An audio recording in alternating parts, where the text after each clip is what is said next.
Pemirsa, Anda masih bersama kami dalam Berita Lampung. Bagi Anda yang baru bergabung, berikut Berita Lampung pilihan hari ini.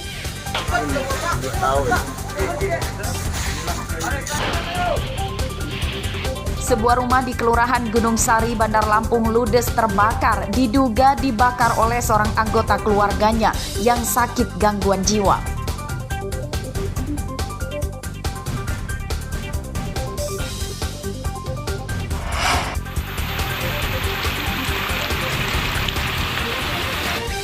Ratusan rumah dan jalan raya di Kelurahan Karangrejo Metro terendam banjir.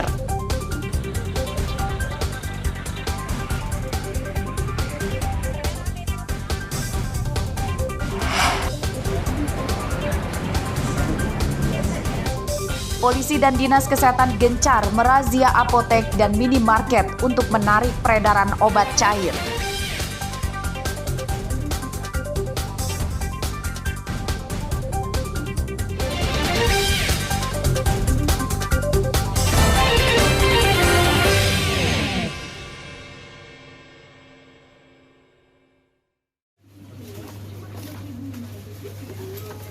Sejumlah minimarket di Bandar Lampung Senin siang menarik obat cair dari etalase.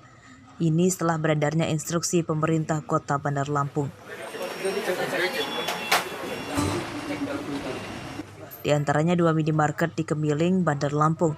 Pegawai minimarket menurunkan seluruh obat cair atau sirup untuk anak-anak dan orang dewasa. Obat cair yang ditarik dari peredaran di antaranya jenis obat batuk, demam, dan sakit perut. Udah 2 hari yang lalu. 2 hari yang lalu udah diperintahin suruh turun display. Itu obat-obat seperti obat batuk, pokoknya yang sejenis sirup gitu. Iya. Dulu itu ya, sementara. Ditarik untuk sementara. Ada info penarikan.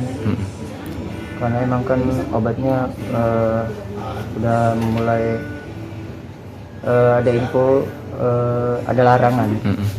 Makanya jadi ada penarikan dari manajer atau manajemen dari Alfa sendiri. Obat cair yang ditarik terutama yang mengandung parasetamol. Pemkot Bandar Lampung telah menerima surat edaran dari Kementerian Kesehatan untuk membantu mengawasinya di minimarket dan apotek. Ini kemarin kita sudah cek dan alhamdulillah banyak sekali kita tarik. Seperti OBH, terus apa itu namanya, FIK, kan itu nggak boleh beredar. Sejauh ini Kementerian Kesehatan telah merilis daftar 102 obat sirup yang ditemukan di sejumlah rumah pasien gagal ginjal akut. Dan dari hasil analisis Badan Pengawasan Obat dan Makanan atau BPOM Pusat, 23 obat cair diantaranya dinyatakan aman dikonsumsi. Jeffrey Arifin melaporkan dari Bandar Lampung.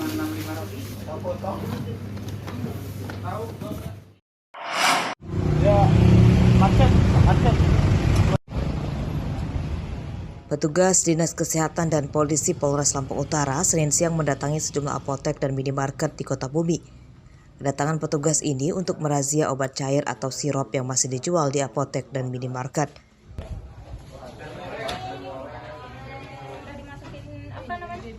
Petugas tidak menemukan obat cair di apotek, namun di beberapa minimarket masih ditemukan. Petugas kemudian meminta pegawai minimarket untuk menarik seluruh obat cair dari etalase dan diimbau supaya tidak menjualnya sementara. Kami sementara mungkin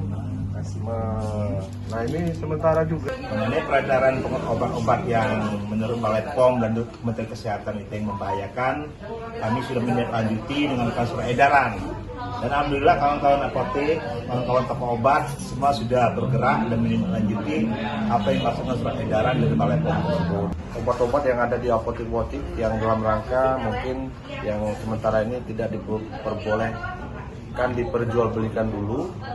Sementara karena menurut pemerintah mungkin masih unsur daripada yang tidak yang mengganggu atau yang selama ini lagi ada, yaitu ada gejala daripada gangguan ginjal yang dialami oleh anak-anak.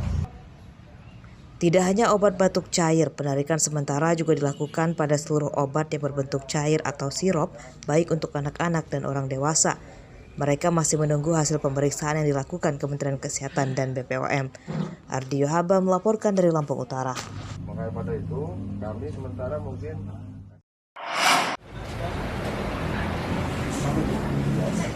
Polisi dari Satuan Narkoba dan Binbas Polres Pringsewu Senin siang menggelar razia di sejumlah apotek dan supermarket. Razia menyasar penarikan obat cair atau sirup untuk anak-anak dan orang dewasa.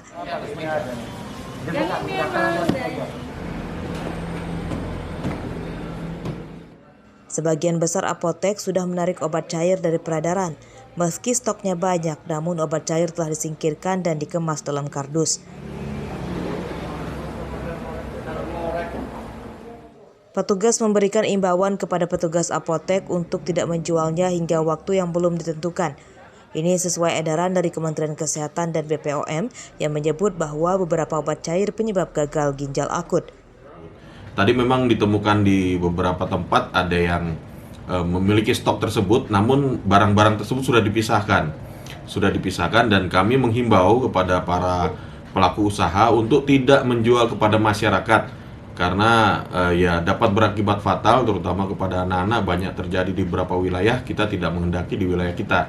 Manakala memang nanti masih nakal melakukan penjualan dan lain sebagainya diketahui dan diketemukan, kami akan berkoordinasi dengan pihak-pihak terkait untuk melakukan penindakan sesuai.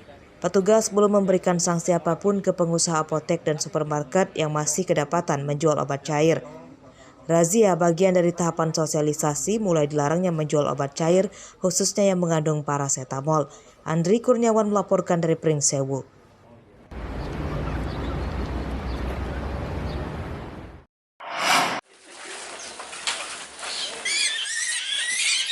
Penyelundupan hewan seperti burung bahkan daging celeng dari Sumatera menuju Jawa melalui Pelabuhan Bakauheni, Lampung Selatan marak terjadi.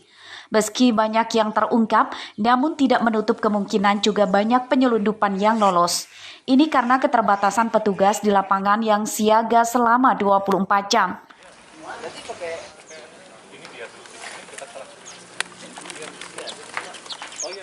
Untuk memberantas penyelundupan itu, petugas Balai Karantina Hewan Lampung membentuk tim khusus.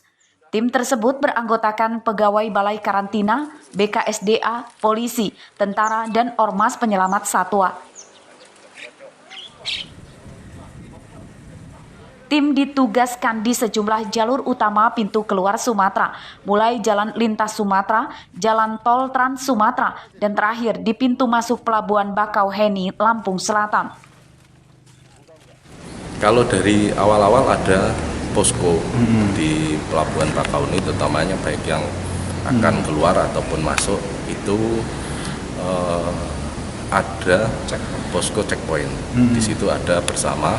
Kemudian karantina juga rutin kami di kantor kami. Kemudian di Lintas Timur juga ada. Kemudian kami rutin untuk patroli pengawasan juga kami rutin lakukan. Kasus penyelundupan ratusan ekor burung dari Sumatera ke Jawa pada bulan Mei 2022.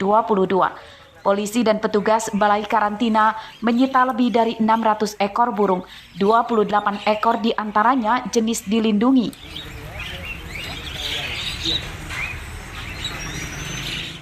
Ratusan burung diselundupkan dengan cara dimasukkan ke dalam keranjang berongga udara dan diangkut dengan truk tronton yang dikemudikan oleh Joni. Muatan burung disembunyikan di dalam kabin truk. Tersangka mengaku sudah 3 kali menjadi kurir yang menyelundupkan burung ke Tangerang. Penyelundup burung dilindungi itu terancam hukuman 5 tahun penjara dan denda 100 juta rupiah. Arsadi Saputra melaporkan dari Bandar Lampung.